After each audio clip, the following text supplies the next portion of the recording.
Domo domo! What is up, everybody? This is official Jujutsu Kaisen translator Steady here. Thank you very much for coming back for another Manga Lounge Jujutsu Kaisen edition. The place for those special grade Jujutsu sorcerers out there, fans out there who want to take their Jujutsu Kaisen knowledge to the next level. But yeah, we've got a lot to cover this week. Chapter 106 is a really exciting chapter. The revelation of what's going on with Choso here at the end of the Choso Yuji fight. We were kind of left off with that cliffhanger about, you eagle-eyed fans out there caught the fact that the line about a memory was born inside Choso's brain that was very much the same as in chapter 35 with Todo against his fight with Yuji, and then they're best friends and all that, their high school days. But also we're going to be going into Naobito Zenin's power. Remember, the head of the current Zenin family, and going to be talking about what his curse technique might be, kind of theorize on that a little bit. Still very difficult to tell, but maybe throw out a few ideas.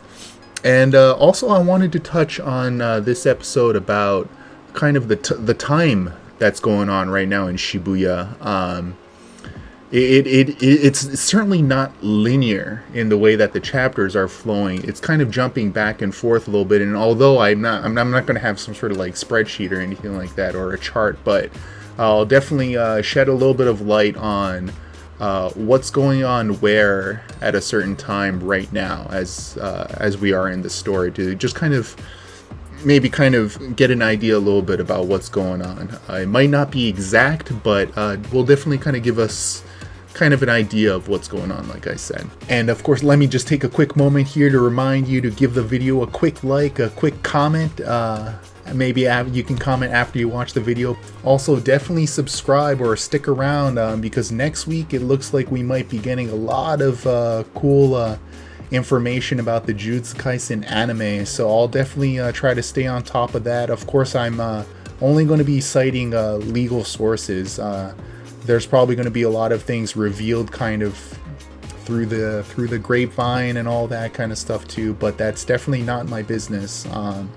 And as much as I would like to be the one to break that kind of news and this and that, but definitely do stick around because I'll definitely have my coverage on that and my opinion on those kind of things as well, and maybe even have a separate video talking about that kind of stuff too, so stick around for that. But yeah, let's get right into it. Alright, chapter 106 coming your way, Jujutsu Kaisen.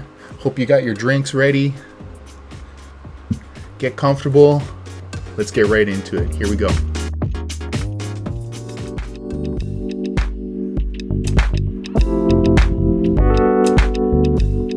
So page 1 of chapter 106, the Shibuya incident part 24. We're still going with the parts of Shibuya incident, so it's been going on for a while now.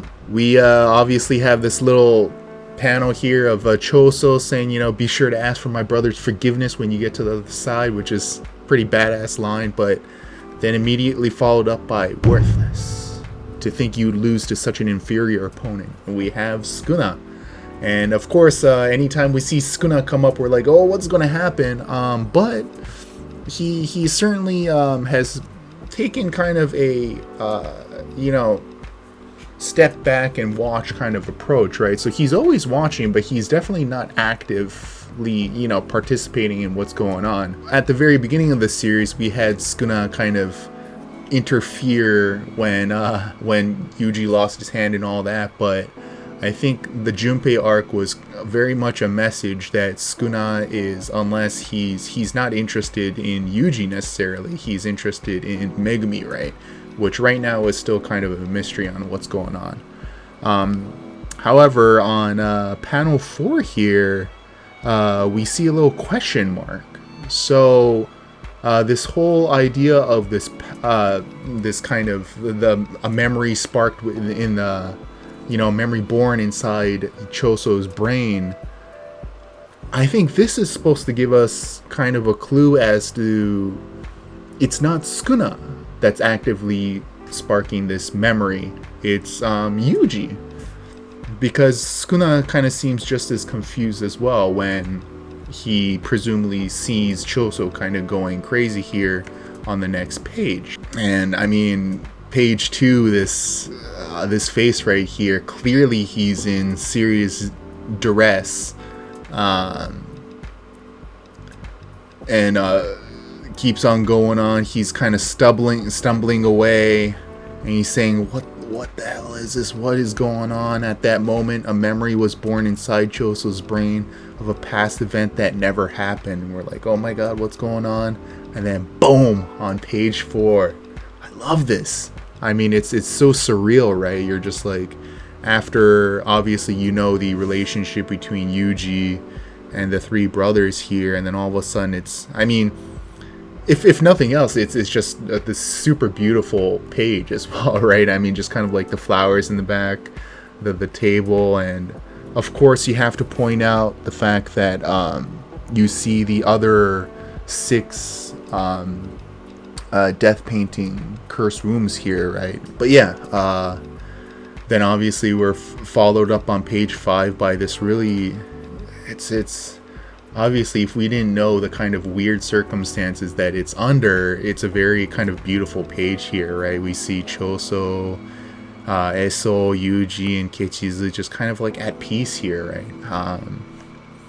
And then Yuji offering bread to Choso, here you go, big bro, like as though he's part of the family or something, right? And then obviously Choso, like, it's this experience, this memory that feels so real. That's why he's under so much duress here, right? So yeah, we have to kind of talk about what this might actually mean. Now, in my previous video, my assumption was that it has something more to do with Yuji, and I believe it does. Whether it's, and I mean, we're kind of led to believe maybe it's like sort of like a curse technique, or maybe some sort of latent power, possibly. Obviously, there's a lot of things that we don't know about Yuji, even though he's the protagonist, right? It's kind of that classic Shonen Jump trope about like the main character that you think you know what they're all about, but they have some sort of lineage and this and that. And I think it's, I mean, for all the things that Akutami Sensei has kind of deviated from those kind of tropes and stuff, but Akutami Sensei themselves has very much expressed that they want to make sure that the series is grounded in the foundations of Shonen Jump, but they'll maybe have some of the eccentricities that Akutami Sensei is famous for. So I think we are kind of led to believe that there is going to be this bigger picture with Yuji, that he does have this kind of latent power, and right now it's hard to tell. If we're just kind of judging it based on this situation with Choso and with Todo, it's clearly this kind of idea that he sparks this this memory, which makes it so that they're very close together, right? With the situation with Todo, all of a sudden they were best friends, and here it's all of a sudden they're family. So he kind of almost has this ability, and again, I'm just assuming that it has something to do with Yuji's power here. So he's has this kind of ability to convince enemies that they're actually friends or family and things like that. And I was thinking about what the trigger was, and I noticed this, and I know Sen, who is a very, very much an active commentator, I appreciate it. They also pointed out that perhaps the trigger is that Yuji has to have some sort of kind of not intimate knowledge, but kind of he has to have an idea of what that opponent holds very dear. Because in the situation with Todo, Yuji kind of knows that Todo very much almost lives for this Takada-chan, right? So Yuji against Todo, it was the situation where Todo had asked Yuji what kind of girls do you like, and Yuji said oh, I'm not really sure, but maybe tall girls with big butts, right? And then all of a sudden this memory sparked, and this is under the knowledge that Todo likes Takada-chan, plus they share this kind of connection as well here, right? So it could be kind of considered the same situation here with Choso, that Choso, you know, obviously he holds his brothers very dear, and Yuji kind of was able to empathize with the brothers at the Yasuhachi Bridge arc, so they do share that sort of connection. So it certainly seems that this trigger is some sort of this kind of connection that that Yuji experiences with his opponent, right? But at the same time, it's not like, you know, he shares a connection with like Megumi or perhaps Kugisaki or the other people at Jujutsu High, but it's not like all of a sudden they have these memories sparked in their brains. So it definitely seems that it has to be put under, another trigger is that it has to be under this kind of situation of like serious stress, kind of a life or death kind of fight, right? Because when he was fighting against Todo, it was very much this, like, Todo was, although Todo wasn't really on board with the plan to kill Yuji, it was very much a fight that was like under some serious stress, right? But with Choso here, it very much obviously is a fight, life or death. So I think there are multiple components for this situation to happen. Now, all that being said, it's kind of hard to tell what any of this actually really means. I think maybe it kind of is leaning a little bit towards this concept, this theme that Yuji, one of the great qualities about Yuji is that he's able to show this really unrestricted empathy towards people, and not just people, but also curses as well, right? And you know, and although like the death paintings like Choso and Kichizu, Eso, they're part human as well. So perhaps we have to kind of keep that in mind, because maybe this whole situation is only with humans as well, because although they are curses, they are also part human as well. Alright, so let's just move on to page 7 here, and this is definitely where I'm going to want to kind of get into the whole, like, what time is it in Shibuya kind of deal, and the timeline of what's going on. So we see the two sisters here, Nanako and Mimiko. Mimiko is the black-haired one, and Nanako is the what looks like blonde-haired one here. And it looks like they're holding, my guess is probably a sukuna finger. They got their hands on a sukuna finger somehow, and gave it, and I'm assuming are giving it to Yuji to kind of revive him. It's my best guess, or I'm not too sure what else it might be, but it looks like a sukuna finger. But this is kind of, remember the last time we saw these two were when they were kind of confronting the fake Geto, saying, hey, give us Master Geto's body back, if you remember that. So just to kind of give a basic idea of what the timeline is, as far as after, like, I'm going to start out with the point that Gojo being sealed, okay? So Gojo being sealed was roughly around 920 is what we're led to kind of believe based on kind of the cues and stuff. And then kind of the next course of action is around 925. 926, there's this page right here showing, you know, Geto and kind of the other special grade curses around the prison realm, saying, okay, what are we going to do now? And that was at 9:26 p.m. So remember, right after this they have a little discussion, and then they split off. So kind of the next marker that we have is of Yuji at 9:27 p.m. running through the streets of Shibuya, and this is where he kind of runs up the tower and then shouts out, Gojo Satoru has been sealed, right?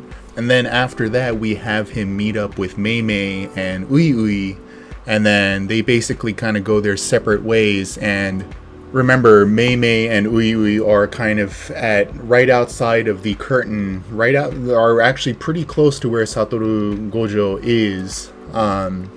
But there's that curtain blocking them, right? But then we see the kind of fake Geto come out, and then we have the Smallpox Deity. So that fight is roughly around 10 o'clock or so. So as this fight is going on between Mei Mei and the Smallpox Deity, that's when Yuji enters the station. And we have this page right here showing at 10:10 p.m. Yuji Itadori enters Shibuya Station. So we're supposed to assume that the fight here between Yuji and Choso is going on roughly around the same time that Mei Mei is fighting the Smallpox Deity. So those are kind of going, laterally, linearly, side by side, around the same time. So yeah, this is all very kind of confusing, but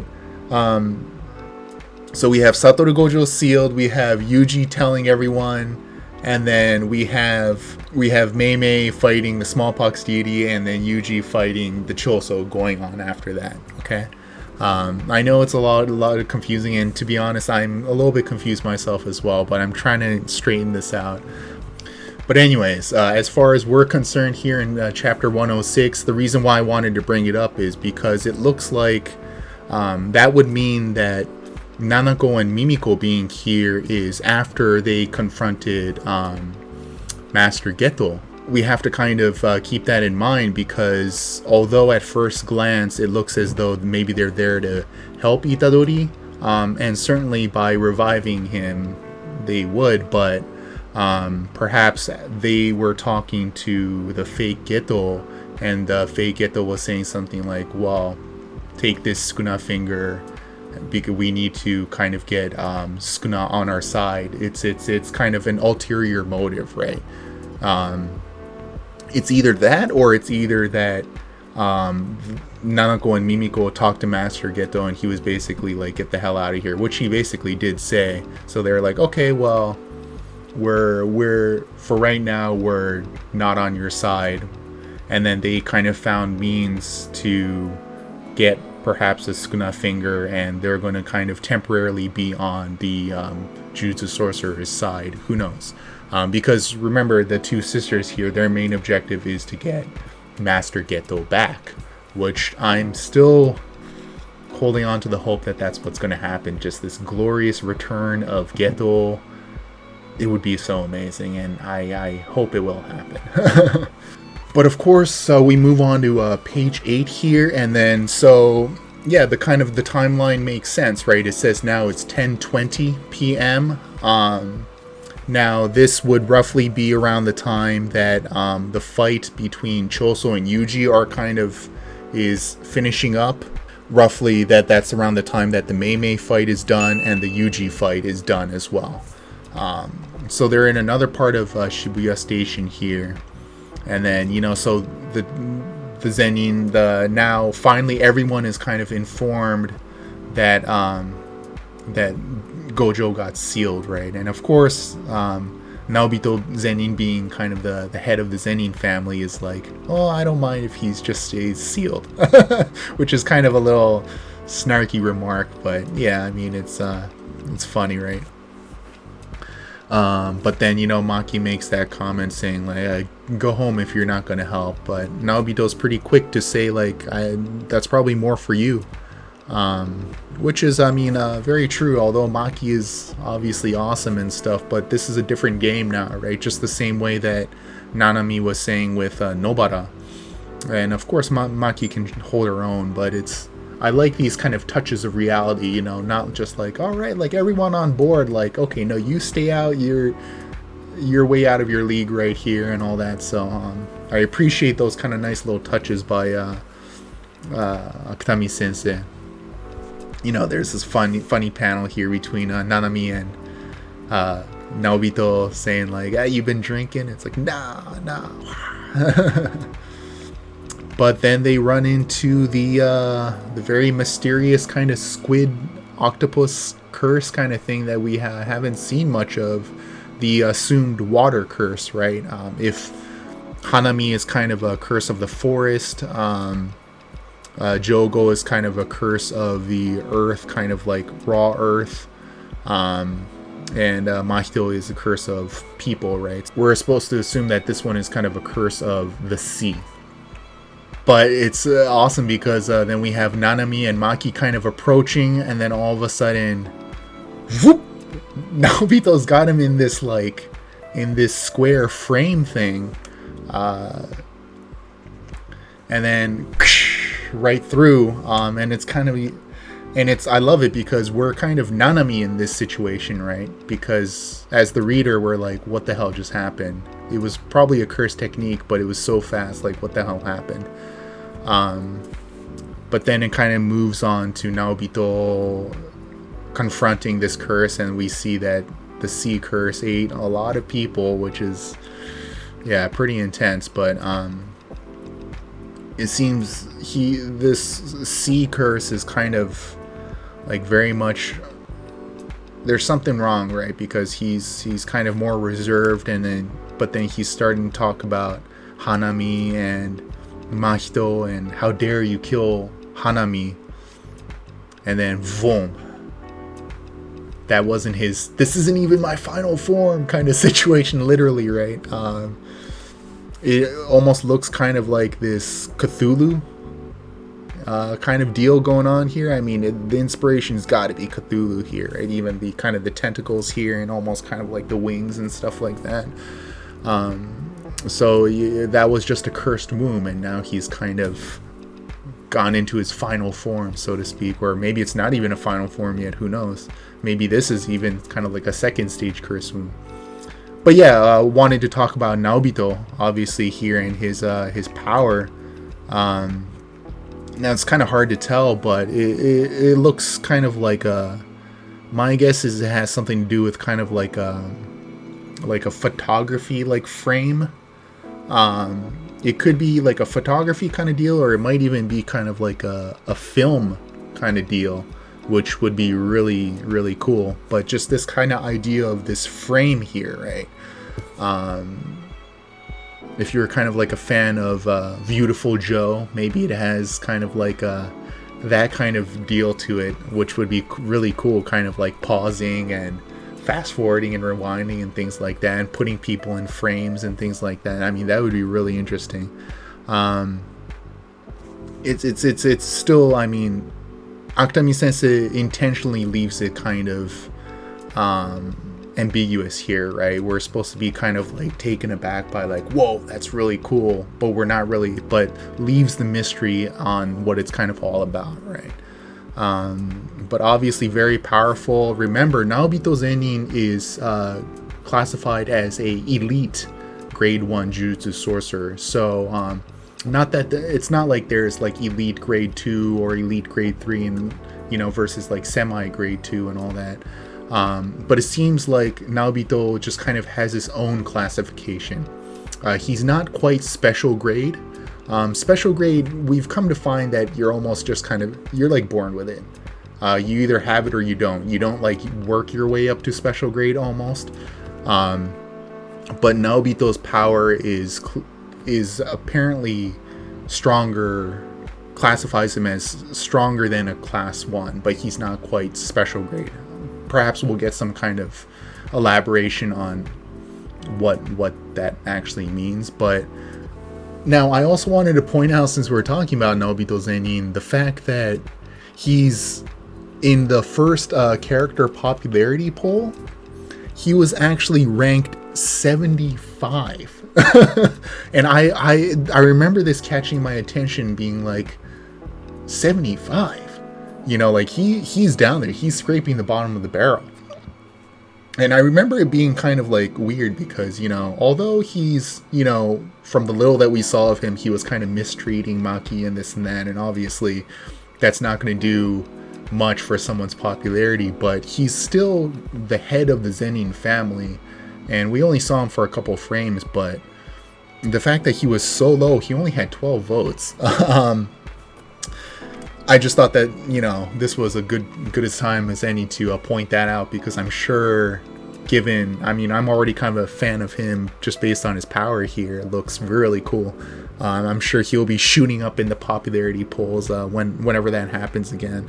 Yeah, so I know this week was a little bit longer. I had a lot to talk about, but hopefully you guys are enjoying it. I know there's a lot of things to kind of wrap your head around right now, but let me know what you guys are thinking, what your theories are on what's going on with the whole memory being born kind of thing, what you think Naobito's power is here. And thank you very much for leaving a like, leaving comments, and sharing and all that good stuff if you do choose to do so. But with that, you know how we do. Mata yoroshiku. See you next week.